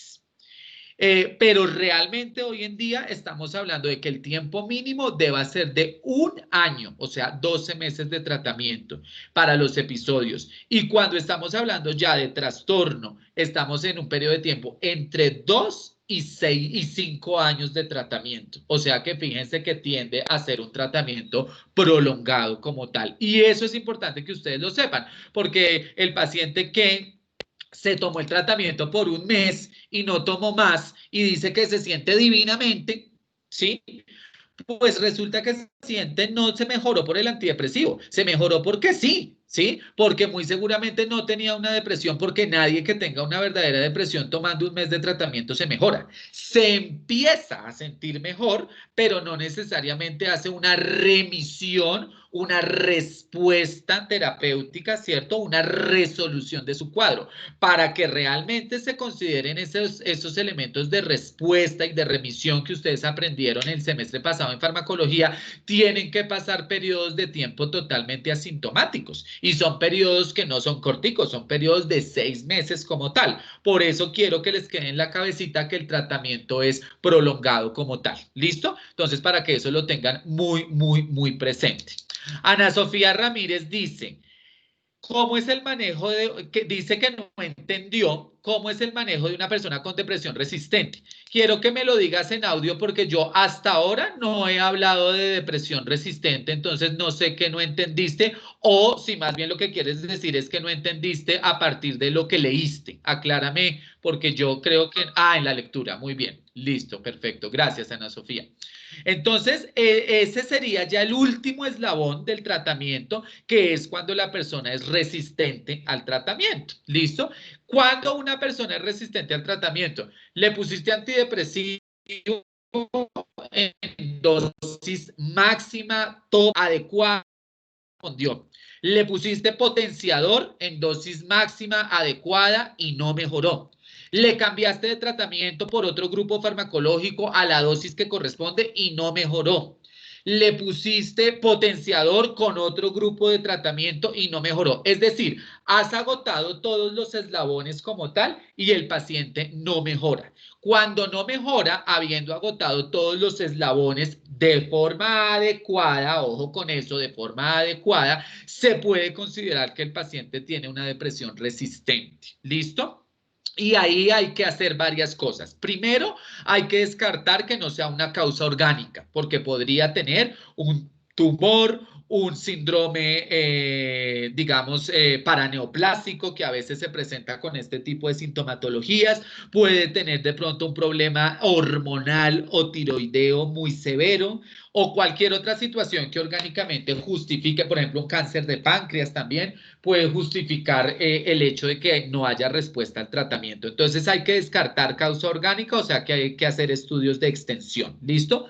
Segundo, hay que mirar que el diagnóstico de pronto no esté incorrecto, porque puede ser que esa persona no mejore y no mejore y no mejore, y puede ser que de pronto no sea que tenga un trastorno depresivo unipolar, sino lo que sea es que tenga un trastorno depresivo bipolar, ¿sí? Y de pronto cuando uno le pone el litio se mejora. Entonces blanco es gallina, lo pone y frito se come. ¿Qué es lo que pasaba? Pues que no tenía depresión, sino tenía TAP. ¿Y qué era lo que necesitaba? Diagnóstico, tratamiento para el TAP. Y como le habían diagnosticado la depresión y le estaban tratando era la depresión, pues nunca se iba a mejorar. Entonces hay que reevaluar y estudiar bien al paciente y consolidar bien el diagnóstico, porque puede ser error en el diagnóstico. Eso es súper frecuente. Mujeres principalmente que han tenido depresión y depresión y depresión, intentos de suicidio, que hicieron depresión postparto, que, por ejemplo, tienen rasgos límites de la personalidad, que son impulsivas, que han hecho intentos de suicidio, han tomado 1000 antidepresivos y no mejoran, y no mejoran, y no mejoran. Esa mujer lo que tiene es un trastorno afectivo bipolar que no se lo han diagnosticado bien, le pones litio, ácido valproico y la señora se mejoró. ¿Sí? Eso es súper frecuente y es por mal diagnóstico de colegas previamente que han tratado a esta persona. Entonces hay que reevaluar el diagnóstico para saber si sí o no es depresión y pues digamos que actuar de conformidad. ¿Listo? Lo otro es que a veces pueden imperar elementos de la personalidad que hacen que la depresión sea muy larvada, muy profunda, muy severa, especialmente elementos del clúster B y especialmente personalidades borderline o limítrofe que hacen que sea muy difícil, más no necesariamente resistente. ¿Listo? Pero sí es la misma queja de que no mejoro y pues ya uno le empieza a catalogar como resistente, pero puede ser un elemento más de la personalidad que también hay que estudiarlo. Y si definitivamente, y creo que hacia allá es que va orientada tu pregunta, se diagnostica que es una depresión refractaria, entonces en ese caso la última posibilidad terapéutica es la terapia electroconvulsiva. ¿Listo? Que es la aplicación de choques eléctricos a nivel de la calota para generar una respuesta de despolarización a nivel neuronal que pueda mejorar el intercambio iónico y de esa forma mejorar también la acción de los receptores de los neurotransmisores excitatorios a partir de receptores, interacción, cantidad, calidad, etcétera. Obviamente eso solamente está indicada para esos casos refractarios, habiendo agotado todas las posibilidades. Obviamente tiene indicaciones y contraindicaciones. Obviamente tiene efectos secundarios como el dolor y, por ejemplo, también la alteración de la memoria, ¿sí? Y además, hoy TEC, que es la terapia electroconvulsiva, si no utilizamos el TECAR. Ahí se los estoy escribiendo en el chat para que lo recuerden, esas dos siglas, donde el TECAR, que es, digamos, como la forma moderna de la utilización del TEC hoy en día, se hace bajo anestesia de relajación, que es lo que corresponde a estas dos últimas letricas AR, anestesia de relajación. Y digamos que No es tan frecuente el llegar a tener un paciente con depresión resistente. Se sospecha depresión resistente, pero se ha debido generar todo el ajuste que acabo yo de decir para realmente saber si sí o no es resistente. Y afortunadamente no son muchos los verdaderos casos de resistencia, y la opción de depresión resistente pues la podemos ver, digamos que limitada ya cuando se utiliza esta técnica terapéutica. ¿Era eso a lo que te referías, Ana Sofía? O por lo menos te aclaro un poco tu inquietud con lo que te estoy diciendo. Sí, señor, gracias. Ok, perfecto. Y creo que también ya con lo anterior me confirmas, Alejandra Romero, si ya también queda aclarado contigo lo último que habías preguntado.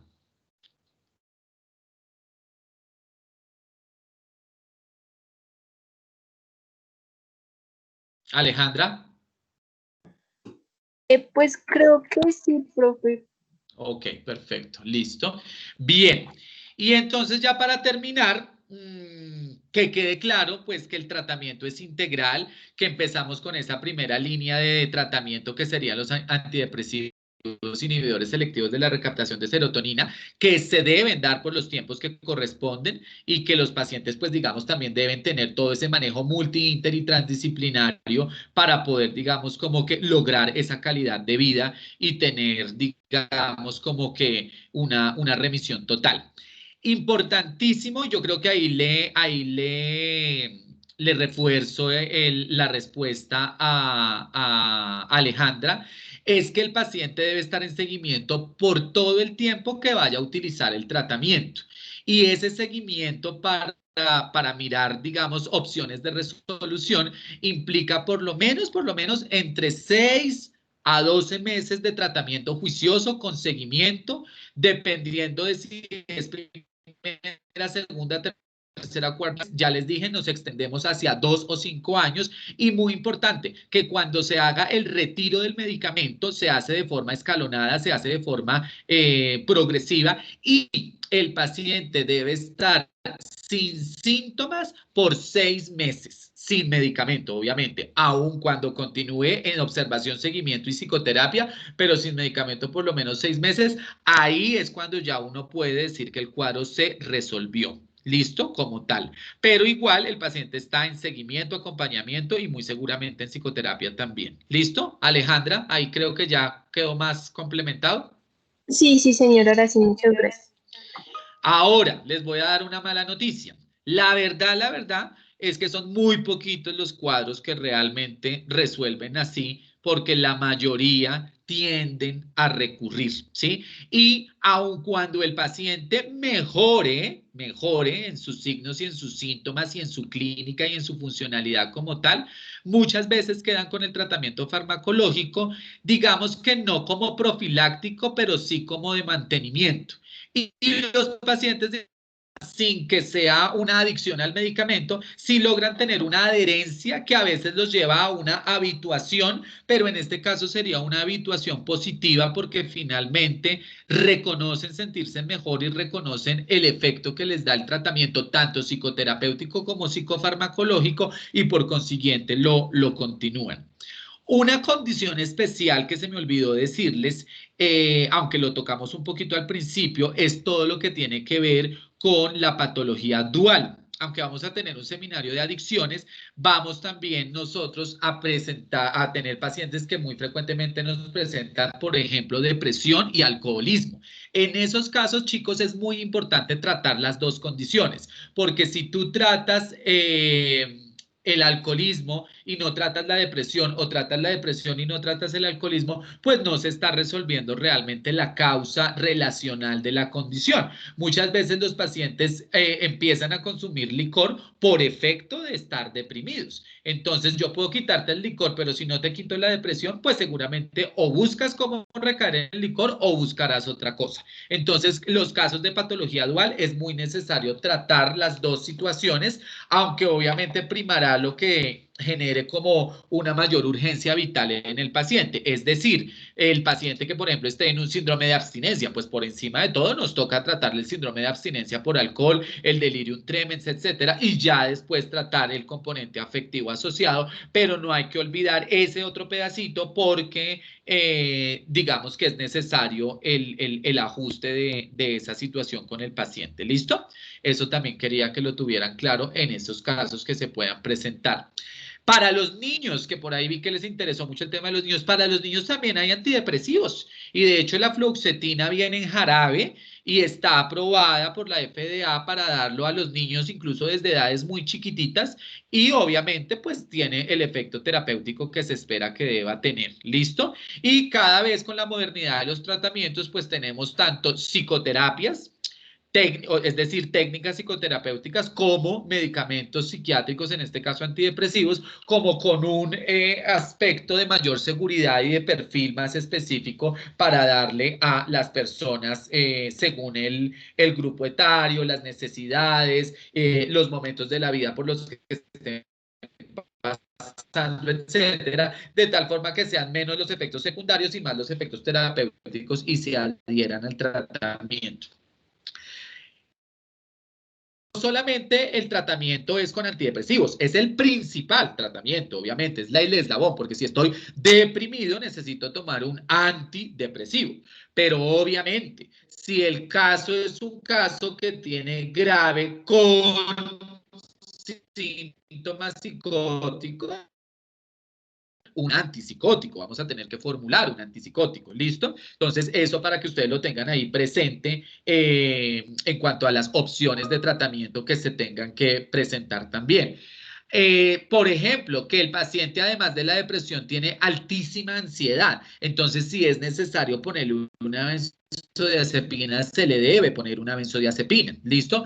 Que por ejemplo el paciente tiene insomnio, que es muy frecuente, entonces podemos utilizar alguna medicación que nos ayude a controlar el tema del insomnio también. Entonces puede ser una benzodiazepina o puede ser un análogo no benzodiazepínico, puede ser un inductor del sueño, o puede ser un hipnótico no benzodiazepínico, o puede ser las famosas drogas Z, ¿sí? O incluso ustedes lo tienen ahí en el taller que están haciendo, la trazodona, que es un antidepresivo, pero que realmente como antidepresivo no lo utilizamos, pero sí lo utilizamos para mejorar el patrón del sueño de los pacientes que tienen depresión. Entonces, esas podrían ser algunas alternativas que nos podrían ayudar y que nos podrían servir y que además también les amplían a ustedes un poquito el panorama de las opciones que pueden haber, ojo, según necesidad en el paciente que se va a medicar por efecto de tener un trastorno depresivo. Y digo por necesidad porque si no necesita la benzodiazepina, si no necesita el hipnótico, si no necesita el antipsicótico, pues no se lo tenemos que poner. Lo que sí le tenemos que poner es su antidepresivo. ¿Listo? Hola. Sí, señor. Bueno, Sí, muy señor. bien. Bueno, Ana Sofía, muy buena la participación. Laura también nos hizo su pregunta, que la contestó el compañero Andrés Felipe Ramírez. Alejandra con sus preguntas también muy chéveres al principio y ya al final que las terminamos de resolver. Quiero saber si alguien tiene alguna otra pregunta o mejor aún, si alguien nos quiere contar algo más de lo que leyó y de lo que investigó y que de pronto al profe se le olvidó o no lo dijo o no quedó tan claro o tal vez se descubrió hace poco y el profe no lo sabe y lo quieren comentar aquí en la clase, por favor. ¿Quién se anima a mandarme contento a almorzar porque tuvieron una buena participación? Porque los dos grupos anteriores me mandaron muy triste, casi que con depresión, imagínense. Profe, es que yo quedé con una inquietud de algo que leí, pero es como un aporte, sino que es también como una pregunta. Dale. Lo que pasa es que pues hacían Con tu referencia. cámara. ¿Señora? ¿Señor? Con tu cámara. Ay, bueno, Que me gusta verlos porque no los conozco. Y pues extraño a los estudiantes. Si estuviéramos en el salón, les estaría dando chocolatinas a los que preguntan y bombombones a los que aportan. Bueno, entonces, ¿leíste qué? que pues hacían la referencia de que a veces es difícil interpretar un cuadro de depresión o un cuadro de duelo, y que para hacer como esa diferenciación decían que un paciente que esté en duelo tiene sensación de culpa y de pérdida, y un paciente que esté con depresión tiene como una sensación de vacío y de autorreproche. Pero pues durante la charla pues mencionaste que de pronto un paciente con depresión podía tener como una sensación de culpa, pero no sé si se tenga que diferenciar. El duelo lo vas a identificar porque tienes la claridad de cuál es la causa del mismo, ¿sí? Si a mí se me murió mi mamá, estoy triste, estoy haciendo un duelo por la muerte de mi mamá, punto, ¿sí? Si tú perdiste el semestre y te pusiste triste porque perdiste el semestre, la tristeza es por el duelo de haber perdido el semestre. ¿Sí me hago entender? Entonces, en el duelo siempre vas a tener la claridad del por qué se está sucediendo, que tiene que ver con la pérdida. ¿Listo? Y al duelo le vas a dar un tiempo, ¿cierto?, de elaboración y de adaptación. Si pasado ese tiempo, que es más o menos de 3 a 6 meses, la persona sigue con sintomatología, ya ese duelo, que se convirtió en un trastorno adaptativo, se convirtió en un duelo patológico, y el duelo patológico es un equivalente a depresión. Entonces realmente se maneja como una depresión como tal. De inicio el duelo, por ejemplo, se maneja como un duelo y básicamente es apoyo, acompañamiento, de pronto algunas cositas para ayudar a dormir o cosas de ese tipo, pero realmente no tendría uno por qué darle un tratamiento farmacológico como tal. Pero si ya supera el tiempo de lo permitido, disrupción, masividad sintomática, los criterios psicopatológicos, ya digamos que va a configurarse es una depresión como tal. Hacer una diferenciación entre ¿qué fue lo que dijiste? Ideas de culpa y autorreproche, fue, me parece. Eso va a ser imposible para ustedes en este momento. Imposible. Es más, yo tampoco sería capaz de hacerlo, ¿sí? Porque eso es una línea supremamente fina, ¿sí? Para uno decir cuál es de culpa y cuál es de autorreproche, porque es que casi que eso es lo mismo, ¿sí?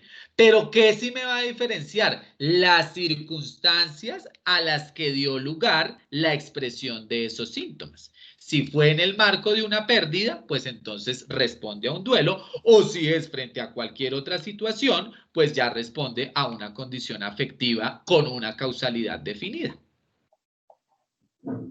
Pero creo que lo más importante ahí es pensar que los duelos se pueden convertir en depresión, ¿sí? Y que los duelos tienen la opción de expresar síntomas muy parecidos o iguales o similares a los de la depresión, pero que de inicio no son depresión porque son duelo. ¿Listo? Pero que si transcurrido el tiempo la cosa se vuelve de castaño oscuro y la adaptación no se logra llegar, pues ahí sí se puede configurar una depresión como tal, que es lo que llamamos el duelo patológico, que resulta siendo un equivalente de depresión. Ok, profe, muchas gracias. ¿Listo? Sí, Bueno, señor. muy bien. ¿Alguna otra pregunta o aporte, chicos? ¿O todo claro? Todo claro, sí, señor. Como les digo, es algo muy panorámico, fue así charladito, fue desde lo práctico. Por supuesto que aquí se integran moléculas, se integran pues los neurotransmisores, que el pico por allá como en otro grupo, un estudiante preguntó por el pico de la melatonina y una cantidad de cosas bioquímicas, moleculares, neurofuncionales, neuropsiquiátricas espectaculares y que obviamente sí, son ciertas y son claras y hacen parte de la etiopatología y de la fisiopatología y todo lo demás de esto, pero realmente en términos prácticos, pues cuando a uno le llega una persona diciendo que lleva 3 meses, que no duerme bien, que no come bien, que llora, que se siente feo, que se quiere morir, que ha pensado que la vida no tiene sentido, pues mijitos, uno no se va a poner a pensar cuántas circunvoluciones tiene el cerebro, ¿sí? O si el receptor es MNDA, o si se capturó en el quinto o en el sexto espacio presináptico o postsináptico o lo que sea, sino realmente lo que se va es a enfocar en la necesidad del paciente, que muy probablemente lo que tiene es una depresión y necesita que lo ayude, ¿sí? Todo lo anterior es maravilloso, es espectacular para investigación, para fisiología y para todo lo demás, pero en la práctica nosotros lo que tenemos que tener claro es qué tiene y cómo actúa. ¿Listo? Y por eso es que el enfoque fue así más como es de lo práctico, pero además también muy importante, y si se dieron cuenta y ojalá que se hayan dado cuenta, desde una sensibilización con respecto al tema, porque a veces incluso los médicos son un poquito discriminatorios con este tema de la depresión y a veces catalogan a la gente como floja, como vaga, como quejumbrosa, como falta de oficio, y realmente solo el que ha vivido la depresión sabe lo dura y lo dolorosa que es esta enfermedad. ¿Listo? Entonces también un poco dejarles ese mensaje de sensibilización para que ustedes pues sean un poquito receptivos frente a esta condición que se puede presentar con alguno de sus pacientes en algún momento de la vida también. ¿Listo? Profe, yo sí tengo una última pregunta. Señora. ¿Existe algún tipo de escalas que puedan ayudarme a valorar el diagnóstico de la depresión o nunca se utilizan, sino que simplemente es con los criterios de MS5 y 100? Estos chinos de la UTCA me fascinan. Oiga, cuéntenme una cosa, ¿a ustedes les dan muchas matemáticas al principio de la carrera? ¿O estadística o esas materias? Sí, señor. Con razón, se nota. Tienen el mismo perfil de los del Antonio Nariño, que eso parece que estudiaran más bien matemáticas en vez de medicina. Les fascinan las escalas, ¿no? De hecho, tengo ahorita 3 grupos que estoy asesorando para trabajo de investigación y todos están súper emocionados con las escalas. Esa pregunta faltaba, ¿quién la hizo? Ana Sofía, me parece, ¿cierto? Claro, faltaba esa pregunta y es buenísima. Muchas gracias por hacerla, Ana Sofía. Tienes toda la razón. Sí existen y existen muchas. Por ejemplo, aquí les voy a escribir la que más se utiliza, el Hamilton. Hamilton es una de las escalas que usamos para evaluación de depresión. Hay la escala de Budas, ¿se acuerdan que hablamos de ella cuando hablamos del DSM? También para la parte de disfuncionalidad. El Yesabash, yo creo que ustedes lo conocen, también, por ejemplo, ese se utiliza mucho en el adulto mayor. Y bueno, mejor dicho, hay muchas escalas que ustedes pueden utilizar, son muy útiles y son muy buenas en la parte de investigación. En la vida real, Ana Sofía y compañeros, nosotros nos basamos más en la parte clínica. Es en criterios y síntomas, en la evaluación, todo lo que les enseñé hace unas semanas en alguno de los seminarios, pero por supuesto que sí existen escalas y que las puedes aplicar sin ningún inconveniente. La mayoría de las que existen para depresión y ansiedad están validadas, o sea que uno las podría tener como instrumento. Pero como les dije en la clase de semiología general, realmente en la práctica clínica, para la clínica no se usan tanto, pero para la investigación sí se usan bastante, ¿sí? Por ejemplo, un trabajo de investigación podría uno ser aplicarle la escala de Hamilton a todos los compañeros de clase, a ver cómo está. ¿Qué está? Por ejemplo, en este momento que están estresados por las clases virtuales y por todo este tipo de cosas, eso es un trabajo interesante de investigación. Pero para responder concretamente a tu pregunta, sí hay escalas, hay muchas, ahí te doy un par de ideas. Hamilton, el Sad Person, por ejemplo, también que se ayuda en la parte de suicidio. Hay otra que se llama la Mini, que es, ay, me quedó Mino, la Mini, que es también de seguimiento de preguntas y respuestas para diagnóstico de las diferentes enfermedades mentales y muchas más que se pueden utilizar. Pero como te digo, hijita, más es con fines investigativos, pero por supuesto que las puedes utilizar. Profe, yo tengo otra pregunta. Sí. Es que yo encontré, pero es un test del inventario de depresión de Beck. Ese no También, sería ese es buenísimo. para uso clínico? Ese es buenísimo, el de Beck también. Todos pueden ser para uso clínico, todos, pero en la vida real no los usamos en la clínica, los usamos es en investigación. Serán muy poquitos los que lo usan en la consulta como tal. Mire, yo llevo 20 años trabajando y nunca he aplicado un test en un paciente en mi consultorio, ¿sí? Para investigación con mis estudiantes, sí, hemos hecho muchos, pero en la práctica, en mi consultorio, sentado en mi silla con el paciente al frente, realmente test poco o nada. Yo, el doctor César Torres, si esta clase se las dictara otro profesor, de pronto él sí lo haría, o de pronto sus profesores de práctica puede que lo hagan también. O sea, lo que quiero decirles es que opciones hay muchas y que ahí hay anotadas 5 y ustedes pudieran haber encontrado 100 más. ¿Se utilizan? Sí, sí se utilizan. Pero ¿quién las utiliza? El que las quiera utilizar. Ahora, ¿que dónde siempre se utilizan? En la parte de investigación. Pero en la parte clínica realmente el uso es selectivo. Y el que diga que las usa siempre, yo lo pongo en duda, pero lo respeto, obviamente. Pero sí, eso hay 1000. Pues tantas hay que ni siquiera me sé los nombres. ¿Alguna otra pregunta? Profe, yo tenía una pregunta.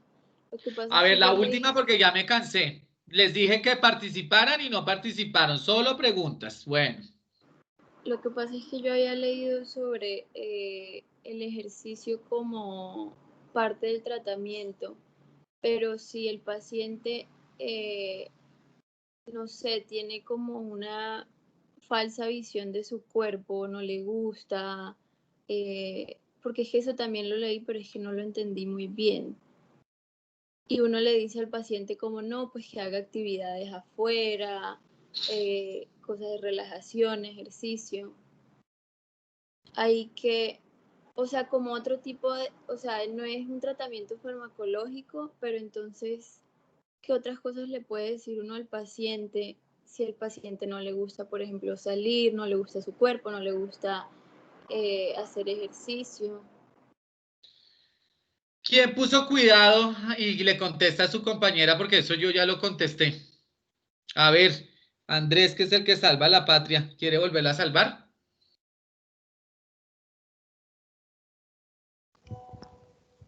Vanessa, ¿puedes repetir la pregunta, por favor? No, no la repita, Vanessa, porque ya estamos muy demorados de tiempo. Vanessa, yo dije que el paciente se le afectaban 3 polos, el polo afectivo, el polo cognitivo y el polo motor, ¿sí? Que lo primero que se mejoraba era el polo motor, después el polo cognitivo y por último el polo afectivo. Por eso, progresivamente, la persona puede ir reincorporándose a hacer actividad física, ¿sí?